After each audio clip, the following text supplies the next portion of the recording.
I am Malik Johnson. I literally thought for at least all day yesterday on how to introduce our guest today,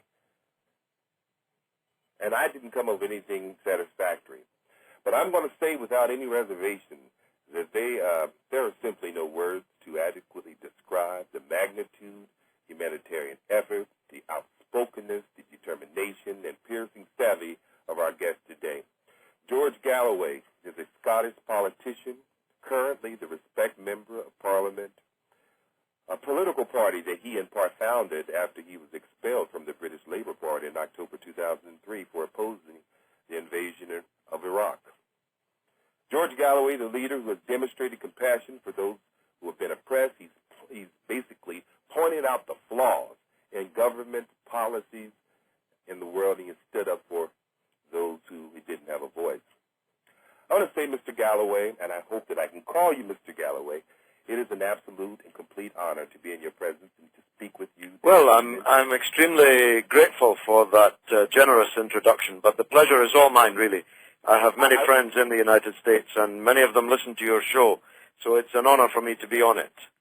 I have witnessed the spankings, the severe spankings that you have given those who have gotten out of line with you. I want to say on the outset, with the utmost respect, I may call you Mr. Galloway, correct? Yes, of course. Thank you very much. One of the issues that are near and dear to me is the issue of Palestine, and I wanted to start with your views on Palestine. I noticed in the media coverage that many listeners, I'm sure, have observed that the media in the United States reports each alleged attack by Palestinians on Israel. But oftentimes the media never reports the reason for such an alleged attack, and oftentimes the media in the United States equally ignores Israel's attacks on Palestinians in Palestine. Why do you believe that there is such a clearly lopsided and myopic reporting in the United States and many other countries when dealing with Israel and Palestine? Well, I'm glad that you began with this subject because Palestine is the heart of the matter. And unless we solve the Palestine problem, then we will solve nothing in the Middle East. There will be no peace there. And if there's no peace in the Middle East, there will be no peace in the world. This is the flaw at the heart of Western policy towards the East, of the non-Muslim world's policy towards the Muslim world. And the myopia that you describe, it can only be racist in content. It can only be because the blood of Palestinians is less valuable than the blood of Israelis who are seen somehow as Western people living in the East, which of course is the origin of Israel as a state. It was a settler state of white European people implanted on Arab soil precisely for the purpose of keeping the Arab world divided and weak so that the big powers who set up the settler state in the first place could steal its wealth. And as such, it's been an extraordinarily successful project because nearly 100 years after Mr. Balfour, here in the British Parliament from where I'm speaking to you, authored the tragedy of the Palestinian people, when on behalf of one country, ours, he promised to a second people, the Zionist leadership, the land which belonged to a third people, the Palestinians, without consulting any of the three people involved, neither the British nor the Jewish people as a whole, and certainly not the Palestinians.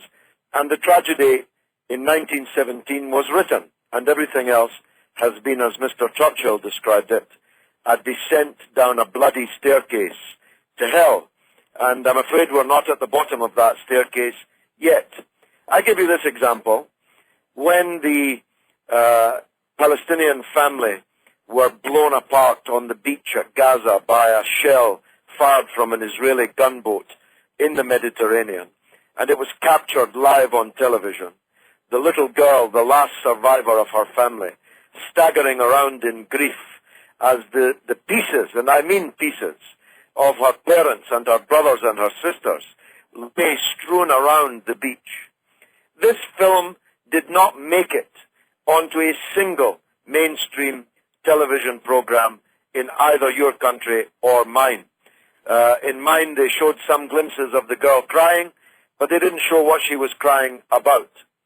If a bomb, God forbid, if a bomb went off in a falafel stall in Tel Aviv this evening, it would lead the news in the United States and in Britain.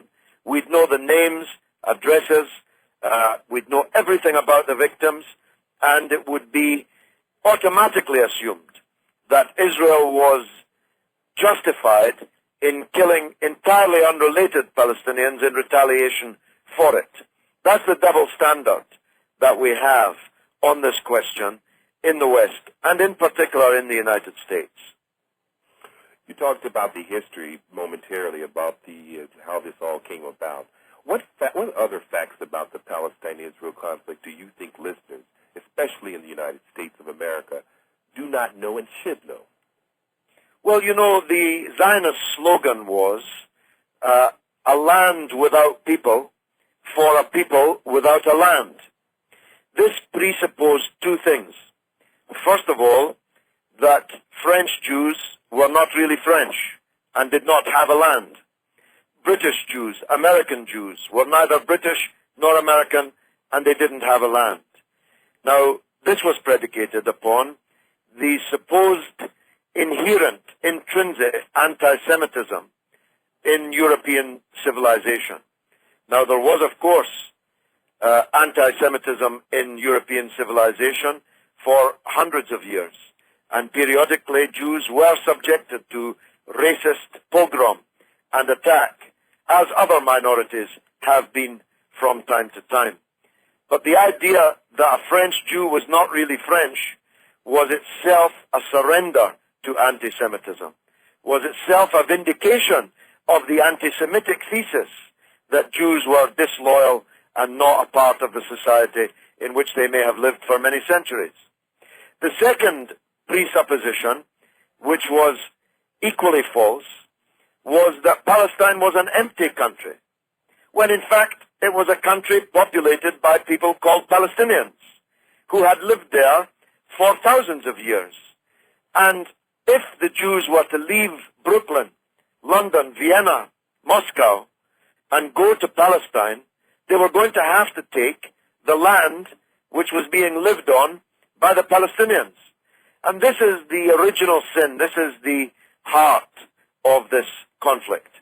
European settlers, North American settlers, went to an Arab country and took the people's land and wiped their country off the face of the map. You know, we often hear about the Iranian president threatening to wipe Israel off the map.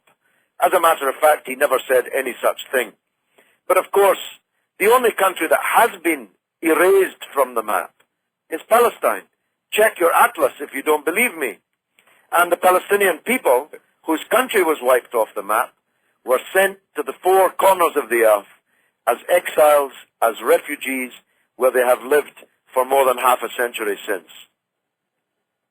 You know, I went to ifamericans.org, founded by journalist Allison Ware, and I learned that 7 years ago, approximately 7,000 Israelis had been injured, and approximately 31,000 Palestinians have been injured since this whole issue. I learned also that Israel had been targeted by at least 65 UN resolutions, and the Palestinians have been targeted by none. I also learned that Israeli homes have been demolished by Palestine no time, and that Israel had demolished over 4,170 Palestinian homes. And you and these figures, my friend, are only since the beginning of the Intifada. If you were to begin to calibrate the ocean of blood shed amongst the Palestinian people, the destruction of villages, whole towns, and the carpeting over of those villages by new Zionist settlements and Zionist cities. If you were to calibrate the 50-year agony of refugee status, without passport, without status, without nationality, unable to move from one place to another, regularly hunted from pillar to post, witch-hunted, attacked, massacred, over 50 years, you come up with a balance sheet which says if the Jewish people suffered the greatest crime of the 20th century, which they did, the Palestinian people have suffered the second greatest crime of the 20th century, which is stretched now into the 21st. The Palestinians are now the Jews of the Jews. They are being treated with collective punishment, with passed laws, with punitive walls, and all sorts of ways. They are being treated exactly in the way that the Warsaw Ghetto, for example, a ghetto of Jewish people, at the mercy of fascism under Hitler, were treated. And this irony of ironies is lost on the vast majority of people in the world. Mr. Galloway, something listeners may not know, and something that shocked me as another fact, is that the United States financial and military support for Israel, in fact, 1/3 of our foreign aid to all countries, 1/3 of that goes to Israel. Yes, actually 5 million people. Why is the United States, could you tell us from your perspective, why the United States has so greatly supported Israel, in fact, turning many guaranteed loans into just mere grants? Well, for the same reason that Britain set Israel up as a settler state in the first place, because it's an outpost of United States interest in a region of immense importance to the United States. When Donald Rumsfeld said in terms that it's not our fault that God put America's oil under other people's countries, he really meant it. And he really meant under the countries of the Arabs and the Venezuelans, for that matter. He thinks that the United States, just as Britain when it was an empire, thought that Britain has the right to occupy other people's countries and steal their things. And that's the purpose of Israel. That's why it was founded. That's why the United States today pays every cent that Israel relies upon, gives them every bullet that they fire, every helicopter gunship from which they fire it, every F-16 from which they dive bomb the refugee camps in Gaza, killing children. Every bullet in the back of a Palestinian child is paid for by the taxpayer of the United States of America. And then the taxpayers wonder why the Arab people hate them. They wonder why the Arab people and the Muslim people hate the West, because they don't understand that all of this suffering has been created by and is paid for Western countries like mine and yours. I oftentimes in the media hear about these claims that the Palestinians are strapping bombs on their children and sending their children into Israel to blow Israelis up. I found no evidence for that proposition, but I did read the Haaretz newspaper that in August 2001, the Haaretz newspaper was talking about that an IDF soldier had shot a Palestinian child, in her heart because the child threw a rock at an IDF tank. Well, the number of Palestinian children who have been murdered in this way is almost uncountable. And since the Intifada began in 1987, the number of Palestinian children killed runs into thousands. And those maimed and disabled for life runs into many thousands more. And the idea that Arab mothers don't weep for their children like other mothers do is, of course, a racist fantasy. It is the same kind of fantasy that black people in the United States once had to endure, that life was cheap for blacks, life was cheap for Arabs and Muslims. Well, insofar as that was ever true, it's true to this extent only, that life of blacks, life of Muslims and Arabs is cheap for us, the Western people. They regard, let me give you an example. Everybody is still mourning, as they should,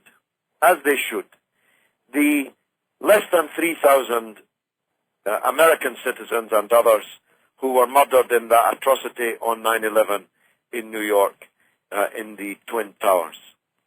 But Iraq is losing 3,000 people every month.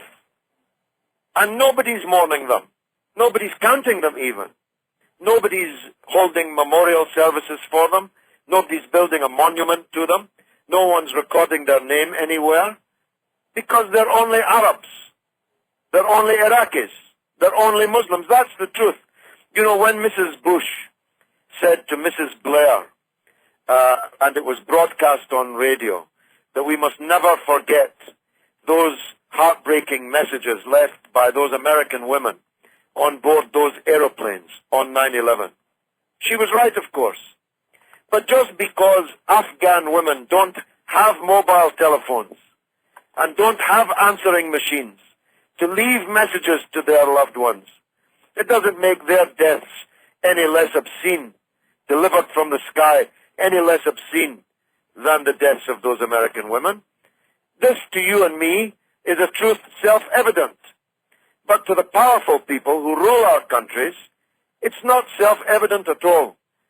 The blood of Afghans, the blood of Iraqis, is much less valuable than the blood of white Americans or British people or European and North American settlers in Israel.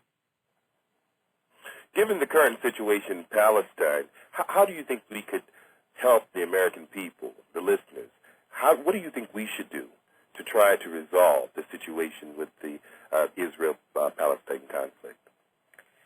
Well, I should say in advance that I have no expectation whatsoever that the United States is going to change its policy towards the Palestinian people, neither under Bush nor under the next presidency, because so utterly wedded to this policy is virtually the entire American political class that someone like me, who sat for 20 years in the British Parliament, could never be elected in your country.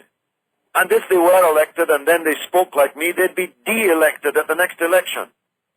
So nobody has the courage in the American political class to tell the truth, even though many know it.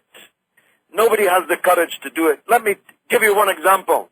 A man I admire very much, and I pray to God that he survives and he becomes the President of the United States, Barack Obama.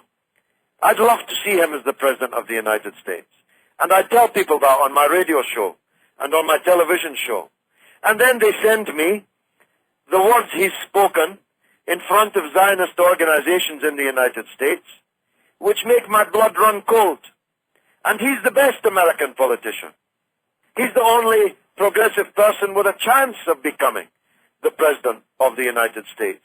And even he, never mind Hillary Clinton, don't even get me started on Hillary Clinton, is utterly, unremittingly wedded to the current policy of the United States, which is to arm and finance the settler state of Israel to the suffering and disadvantage of the Palestinian people who have been disinherited. What you have to do, my dear, is the opposite of what you're doing. You have to stop treating the criminal as if they were the victim, and stop treating the victim as if they were the criminal.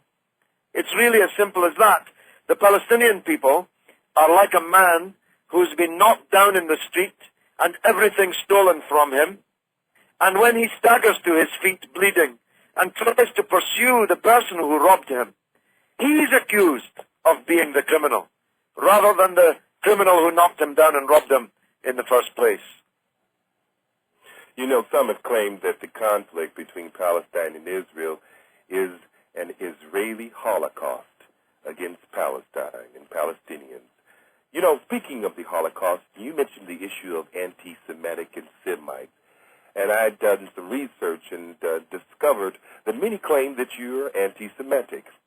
And I looked at the etymology of Semite and learned that it was a religious connotation, and it refers to Semitic languages, Afro-Asiatic languages, in which Arabic is the largest Afro-Asiatic Semitic language. How can your critics claim that you are anti-Semitic when you clearly do not have animosity toward Semites and particularly Arab people? Well, they do so for the base reason that they really don't have much else left to throw. Because the argument that I'm making here is simply unanswerable. And if one is to imagine that we're going to get stability and peace in the Middle East, one knows that some solution for the Palestinian people is going to have to be produced. I am a man of the left and have been since I was 13 years old when I joined the Labour Party. I hate racism with every fiber of my being. Anti-Semitism is a form of racism, exactly like a hatred of black people or a hatred of any other ethnic group. Now, the idea that someone like me, as a leading leftist figure for more than 30 years in British politics, is a racist, is of course completely fantastical, completely and utterly ridiculous. But they have to use this stick because it's their last weapon, it's the last refuge of the scoundrel who wants to defend Israel. What I'm talking about now has nothing to do with Jews or Judaism. You don't have to be a Jew to be a Zionist. George Bush is not a Jew. I doubt if they even allow Jews in his golf club. But he's a Zionist. Noam Chomsky is a Jew, but he's not a Zionist. So the idea that this has anything to do with Judaism or Jews as a religion or Jews as a people is ridiculous. I'm opposing Israel. I'm opposing Zionism. These are political concepts, nothing to do with race. Nothing. Listen, there are Jewish people in Israel living on Palestinian land who are black people from Ethiopia, who are falashas, who say that they're Jewish, are acceptable as Jewish, and they can come from Ethiopia and take the land and the house of a Palestinian who's lived there, their family has lived there for thousands of years, while the Ethiopian has never been there, ever in history. There are Chinese Jews who have the right to go to Palestine and take land and homes belonging to Palestinians who've lived there for thousands of years. And the Chinese man has never been in Palestine. This is a racist ideology. This is an apartheid state of Israel. You were talking about the black Jews, the Beta Israelis, the Colossians being accepted. I don't know about that, Mr. Galloway. Now, see, I've read stories just the opposite of how many people... Well, that's right. They're third class. They're third class. Right. Israel, this is how Israel is stratified. Right. First is the European Jews. Right. Second is the Oriental Jews. Right. Third is the black Falasha Jews. Right. Fourth is the Palestinians who live inside Israel 1948. Right. And fifth is the Palestinians who live under the occupation of 67. Absolutely. 5 classes of apartheid.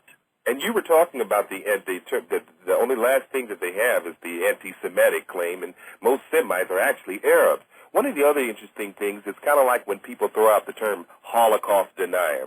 You know, as of late, many have claimed that a person is a Holocaust denier when you question the actual numbers of those who unfortunately died during the Holocaust. You know, for those who make such a claim, I oftentimes wonder if is such a claim not tantamount to calling individuals transatlantic slave deniers because the individuals question the actual numbers of those who unfortunately died during the transatlantic slave trade. Or the Native American genocide deniers because an individual questions the actual number of those who unfortunately died during such a genocide. I often find that term, you know, closely related to when they shoot out the anti-Semitic, and then after that they say called a Holocaust denier or that you're anti-Jewish and all these other things. I have to oftentimes remind people that being a Jew has nothing to do with race at all, and I thank you for pointing that out. I do want to ask you this, because you were talking about Lebanon, and I remember this. You were with Anna, and I'm flipping to another subject. In July 2006, during the Lebanon, well, actually Israel's invasion of Lebanon. And a lot of people thought that at that time that whole issue began with the two IDF soldiers, and it certainly did not begin with the two IDF soldiers. And I remember Anna from Sky News, and she was talking about, she asked you on August 8, 2006, were you, do you believe that Hezbollah had a setback as a result of this particular conflict.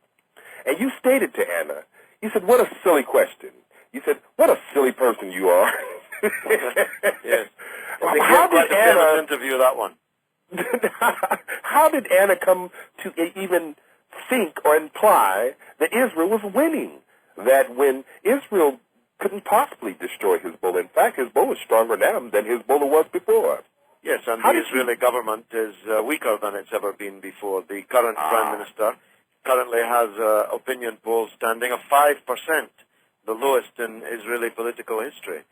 So, of course, they lost the war in Lebanon, as they entirely accept.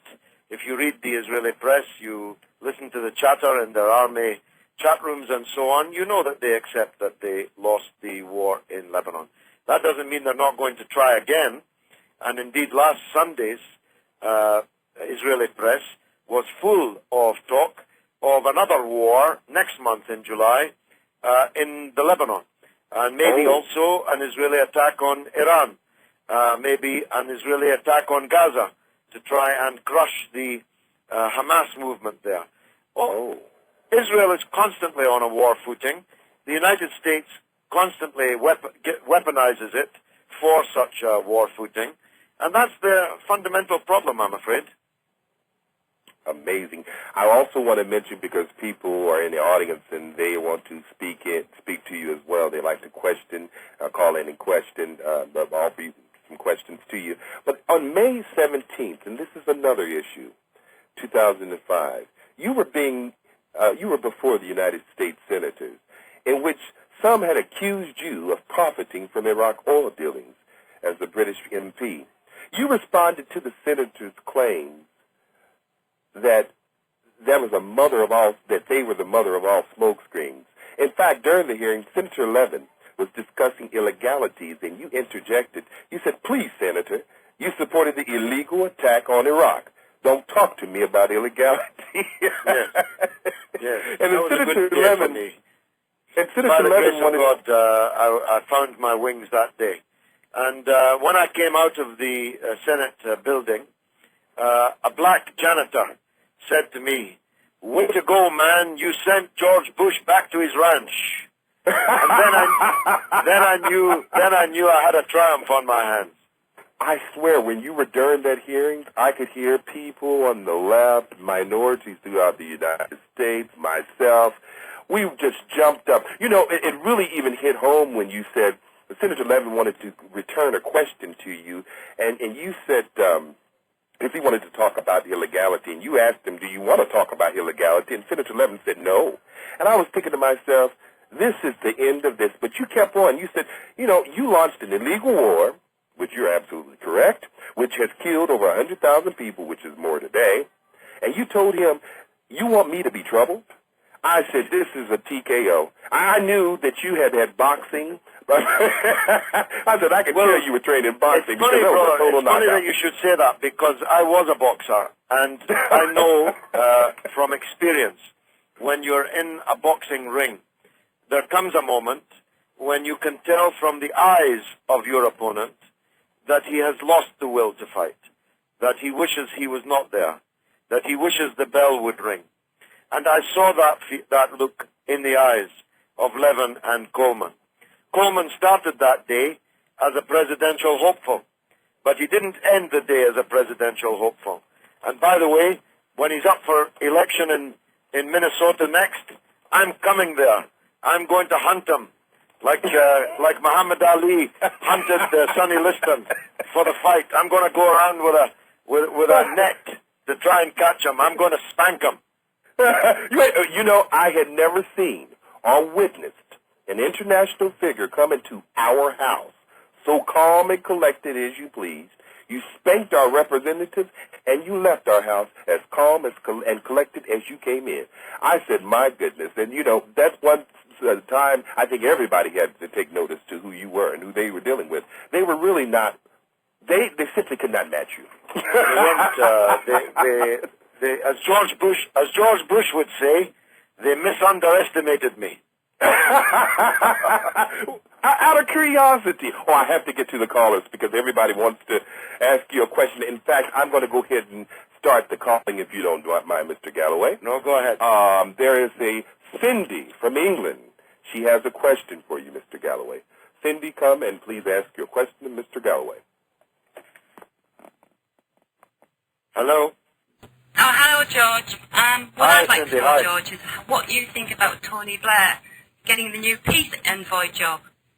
Cheers. Well, it's a bit like putting Count Dracula in charge of the blood transfusion system. It's asking for trouble. This man has created more death and destruction in the Middle East, from the Levant in Lebanon all the way to the Arabian Gulf. He's been responsible for more death and destruction than practically anyone in history. And the idea that he's going to go now and be a peace envoy in Palestine when he's already declared that he's Israel's best friend in the world is simply absurd. What do you think of James Gordon Brown, who's the new Prime Minister of the United Kingdom? Well, he's a better chap than Mr. Blair in the sense that he's a more honest and decent person.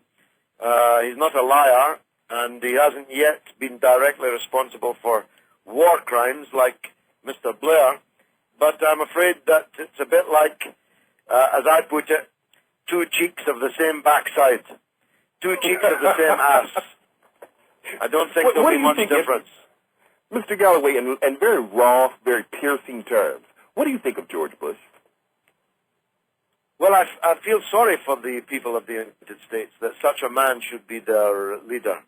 Your country is the greatest country in the world, the mightiest, the richest, the most successful country in the world. Can you really not find somebody better than him to be the leader of your country? This man is inches from imbecility. This man is inches from being a certifiable idiot. Oh, man. I love this guy. I love you, man. I swear. We got another caller, David from Canada. David, please come up here and ask your question of Mr. Galloway. Thank you very much. David. It's a privilege and pleasure. Mr. Galloway, there's about a handful of males on this planet that I can publicly say I'm in love with, and you're certainly one of them. What do you think will happen with the situation in Iran within the near future? I know there's a lot of propaganda attacking Iran. What do you think is going to happen within the near future, and what's your opinion on the situation? Go ahead, sir. Well, David, thanks for that. The situation is very dangerous now. The war propaganda which led to the attack on Iraq has been repeated and reprised in all the usual places. Israel is ready to do the job for the United States. But I'm bound to tell you, attacking Iraq was just about as big a mistake as it's possible to imagine. But if anything, attacking Iran will be an even bigger mistake. Iran is not a broken-backed country, almost destroyed by more than a decade of war and sanctions. Iran is a powerful country, a rich country, with a huge Islamic weight, a huge historical weight. It has a huge population, it has a big country, and it has friends all over the world. And any attack by Israel will be treated as an attack by the United States. And Iran will answer.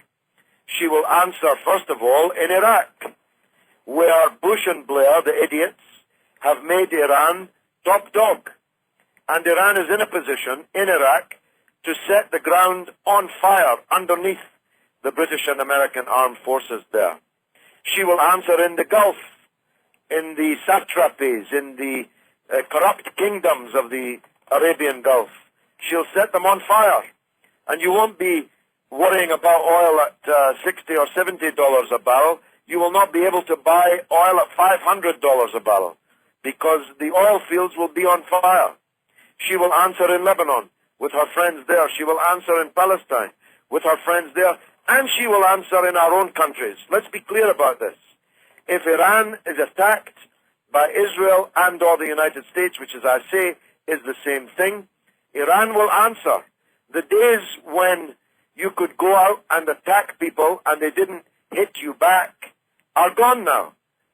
So, even at this 11th hour, if the Democratic Party in the United States can find some courage, for God's sake, to stand up and stop this inexorable drift towards yet another war, then we can still stop it. But short of that, it may be that we're sleepwalking into yet another disaster. Now, for those who say the United States will never enter another war when it's already bogged down in one, well, they don't know the lesson of Cambodia and Vietnam. When the United States was sinking in the mire in Vietnam, Nixon and Kissinger spread the war to Cambodia, and more than 2 million people died as a result. Thank you very much. Mr. Galloway, could you mentioned the issue about Ahmadinejad not saying wipe Israel off the map. And I know exactly what he did say in Farsi, I believe. I was wondering if you could share exactly what Ahmadinejad did, in fact, say as far as that phrase is concerned. Yes, it's very important. And now this is agreed by every Farsi authority in the world. But the Zionist lie machine continues to pump out the lie. The Ahmadinejad, whom I don't support, by the way, said that he wanted to wipe Israel off the map. He said, and he was quoting Ayatollah Khomeini, that just as Nazism and communism was wiped from history, so Zionism would one day be similarly wiped. He wasn't talking about the Jews, driving them into the sea. He wasn't talking about the Israelis who were born there and now have national rights there. He was talking about the ideology of Zionism, the racist apartheid ideology of Zionism. He said it would die like communism died, like fascism died. Well, what's wrong with that? That's a legitimate political aspiration. One, by the way, which is shared very widely. Yeah, there really is no idiom in Farsi. In fact, he stated that just as the Soviet Union was wiped out, the Reuters had said just as the Soviet Union was wiped out and today does not exist, so will the Zionist regime soon be wiped out. But they totally missed, in December 13, 2006, Reuters totally screwed that up. He had not said that at all. He was talking about the regime. But once, a lie is halfway around the world before the truth has even got its boots on. And when you have people whose job it is to propel that lie around the world, then you see how difficult it is to catch up with it. We have another speaker, another caller, actually.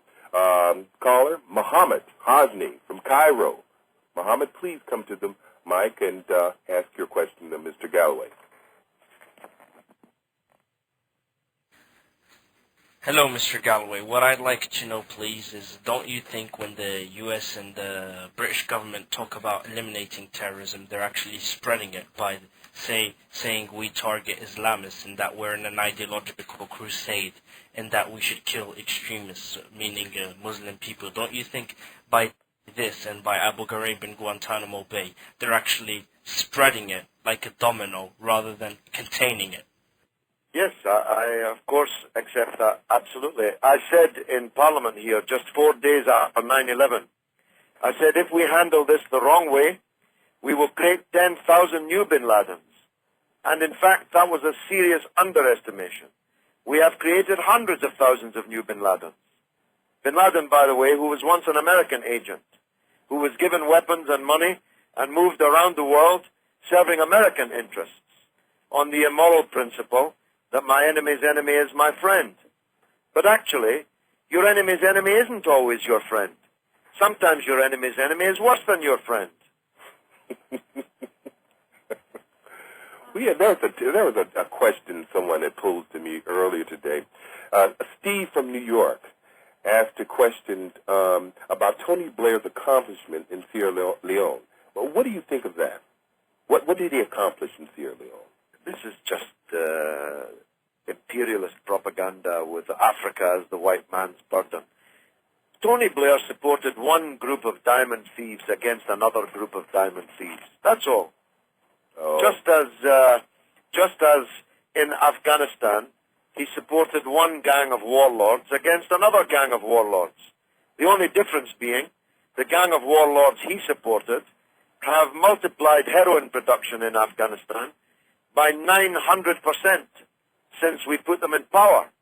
The Taliban were a group of brigands and warlords, yes, but at least they were actually destroying the heroin.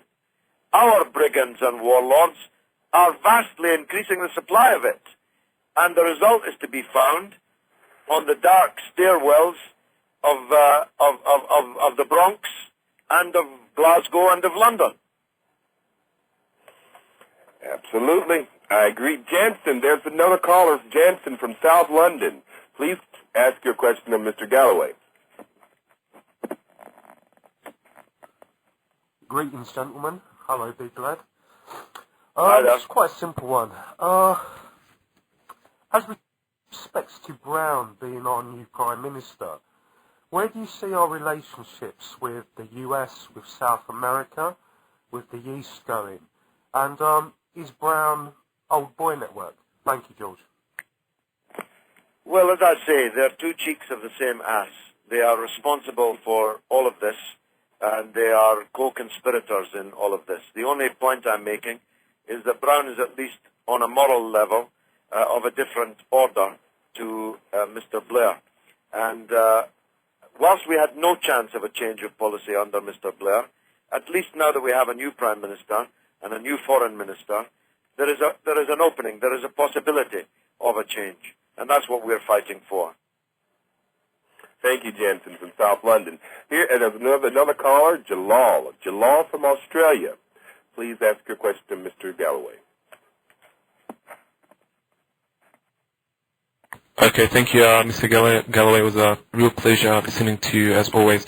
My question is regarding the conflict in the Lebanese Palestinian refugee camps, and what is your perspective on the Zionist, Israeli and American involvement in that region? And is it justifiable to say that that Syria is involved in any way in these conflicts? Thank you. I don't believe so. I believe that Lebanon is being used as a knife to stab Syria in the back. And the confessional divisions that exist in Lebanon and always have existed in Lebanon are being played by the big powers and by Israel. I think that the reason they're targeting Syria is not because of any bad things that Syria has done, and she has done bad things, but because of the bad things she refuses to do, like surrender peace with Israel, like giving up her land in the Golan, like expelling, she refuses to expel the Hamas leadership from Damascus. She refuses to allow her country to be used as an armed camp to attack Iraq. This is the reason they're targeting Syria, and they're using the confessional divisions inside Lebanon to fashion Lebanon into a knife to stab Syria in the back. And this is the time for all people from what we know as Bilad Sham, the land of Sham, the Syria, Lebanon, Jordan, Palestine, not to be divided anymore. The Arabs are divided enough without allowing themselves to be divided between Sunni and Shia, Druze, people from the north, people from the south. Really, Sykes-Picot divided the Arabs enough. Let's not fall for it all over again.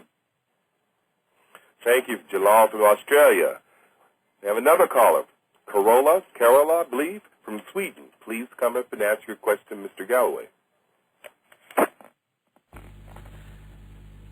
Thank you. Yes, Mr. Galloway, here's another one, absolutely in love with you. A little wrestler from Sweden, by the way. We might have fun someday. Go having a go at it. What I'd like to ask you is, a man of your capacity, since it seems to me that we have a self-appointed world-selected leader on the planet that only Americans got to vote for, would you consider profiling yourself globally and organize and unite us, all the people of the world? Since I'm absolutely convinced that a majority of the people fully do agree with you, and a voice with words of truth is what is really needed here. We need somebody to unite people. Well, I'm grateful for that confidence that you show in me. People can contact me through my website at georgegalloway.com, and you can listen to the radio shows that I do every Friday and Saturday night between 10 p.m. London time and 1 a.m. London time. on a radio station called Talk Sport. Don't be put off by the sport bit, it's just the talk I do. And you can get that on the internet at www.talksport.net. And I've got people listening to these shows, 3 hours Friday, 3 hours Saturday, all over the world. I also do a television show which you can see at sumo.tv, that's sumo.tv / George Galloway. One word, George Galloway. I'm trying to do my best within the limitations of the breath that's left in me, and I'm trying to unite people around the world on this basis. All those, whether they're Islamic or whether they're socialist or whether they're secular or whether they're religious people, we all have the same enemy, the enemy of untrammeled, savage, globalized capitalism and imperialism and war. And we may have differences on gay rights or attitude to this or that aspect of culture. We may have differences about whether we believe there's a God or not. But on these giant issues, we are one, and we should be one. Our enemy is one, and we should be as one also. Very well stated. I agree. Thank you, Carola, from Sweden. I certainly appreciate that question. We have another caller, Matthew. Matthew from Texas. Please ask your question, Mr. Galloway.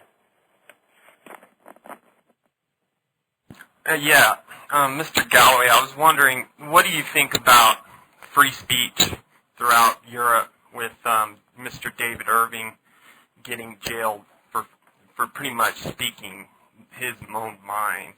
I was just